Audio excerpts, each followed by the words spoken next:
नमामि। आज हमारा विषय है स्वर्ग नरक। स्वर्ग को स्वर्ग भी कहा जाता है और निरय भी नरक को कहा जाता है। हम यह देखते हैं कि जो लोग परलोक में विश्वास करते हैं, जो लोग यह जानते हैं कि अच्छे बुरे कर्मों का फल होता है, तो भगवान बुद्ध इस तरह से 4 आश्वासन की बात करते हैं जिसका वर्णन अंगुत्तर निकाय के तिक निपात में मिलता है। 4 आश्वासन में यही है कि जो परलोक में विश्वास करते हैं, अच्छे बुरे कर्मों का फल में विश्वास करते हैं, वह यह सोचकर अच्छा कर्म करते हैं कि मुझे स्वर्ग की प्राप्ति होगी। अब मैं बुद्ध के शिक्षा प्रणाली को, उपदेश प्रणाली को जब देखता हूं तो देखता हूं कि मध्यम निकाय का उपाली सूत्र है, वहां वर्णन मिलता है कि बुद्ध जो कहानी कहा करते थे, लोगों को समझाते थे, उसमें पहले दान की कथा की बात करते थे, उसके बाद शील कथा की बात करते थे, उसके बाद स्वर्ग कथा की बात करते थे और अंत में मार्ग कथा की बात करते थे। कहने का मतलब कि इस तरह से उत्तरोत्तर क्रमशः वह कहानी करते थे जिसे अनुपूर्वी कथा भी कहा जाता है। और निब्बाण मार्ग मतलब अरियाठनिको मार्ग, जो जीवन चक्र या दुख चक्र से मुक्त होने की मार्ग की बात जो करते थे बुद्ध, तो इस क्रम में आगे बढ़ाते थे, लोगों को समझाते थे। तो यहां भी एक देखते हैं कि स्वर्ग कथा की बात आती है, सर्ग कथा की बात आती है। अब इसे हम समझते हैं कि पाली साहित्य में इसका वर्णन किस तरह से मिलता है। तो हम देखेंगे कि पूरे जो जीवन स्तर है, जो विंश जितने भी जीव रहते हैं, उसको बुद्ध ने 31 चरण में 31 स्तर में बांटा है।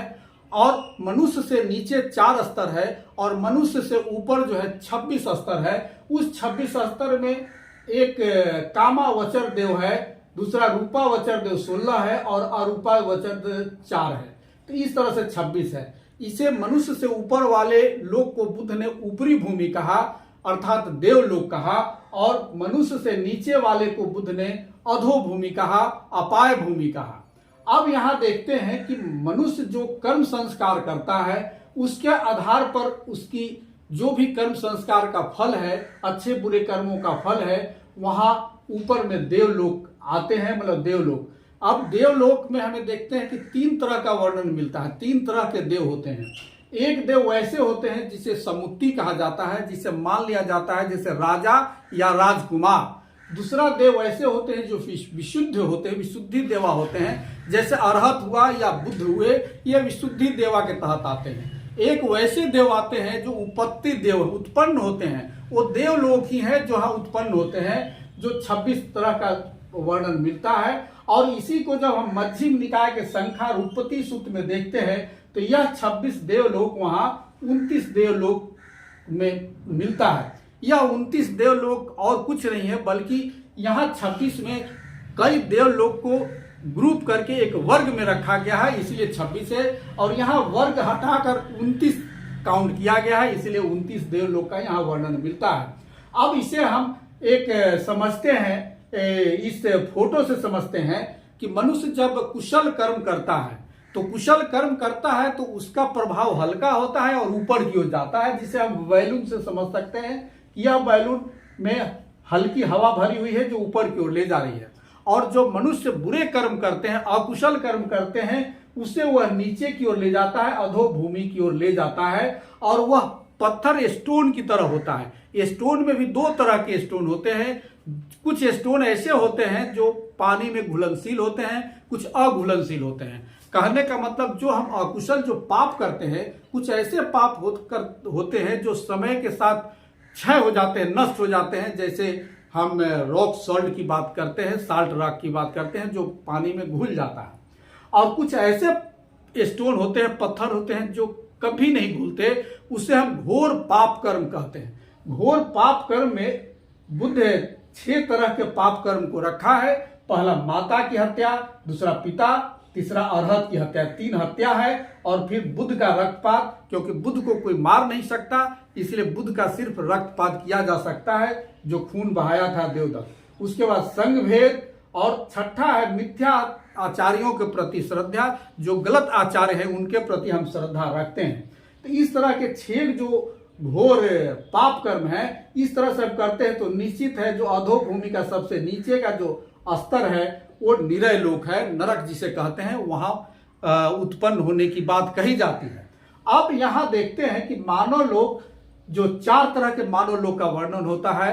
बुद्ध कहते हैं कि 4 तरह में कौन है, तो एक साधन संपन्न है जिसे अमीर कहते हैं, एक साधन विहीन है जिसे गरीब कहते हैं, एक वैसे मनुष्य हैं जिनका रूप रंग बहुत अच्छा है, रोग रहित रहते हैं, एक ऐसे हैं जिनका रूप रंग अच्छा नहीं है और रोगी रहते हैं। तो इस तरह के मनुष्य का भी वर्णन मानव लोक में मिलता है।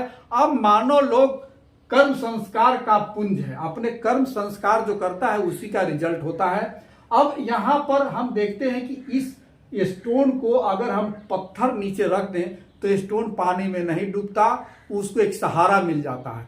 यही सहारा तख्ता को हम श्रद्धा कहते हैं, और इसी श्रद्धा ज्यादा बढ़ जाती है तो अंधश्रद्धा हो जाती है।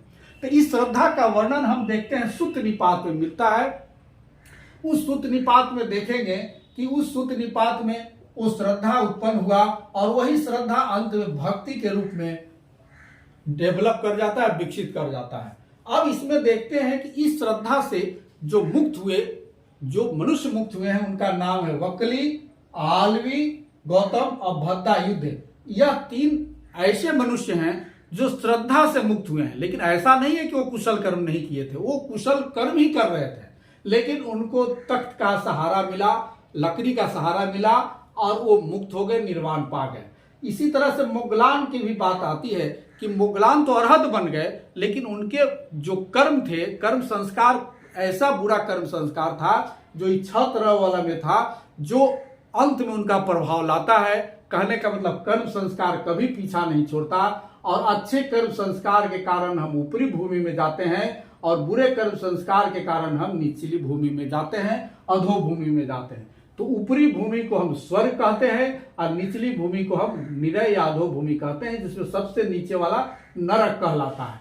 अब इस स्वर्ग की बात है, यह सिर्फ और सिर्फ जीवन स्तर में है। जीवन स्तर से मुक्त होने को तो निर्वाण कहा जाता है, निब्बान कहा जाता है। और बुद्ध का जो कहानी था कि दान, सील, स्वर्ग और मार्ग, इसी में आदमी सील का पालन करता है, फिर समाधि का अभ्यास करता है और फिर अपने आप को शुद्ध करता है, विशुद्ध करता है, और विशुद्ध करते हुए मुक्त हो जाता है, प्रज्ञावान होते हुए निर्वाण पा लेता है। साधु साधु साधु।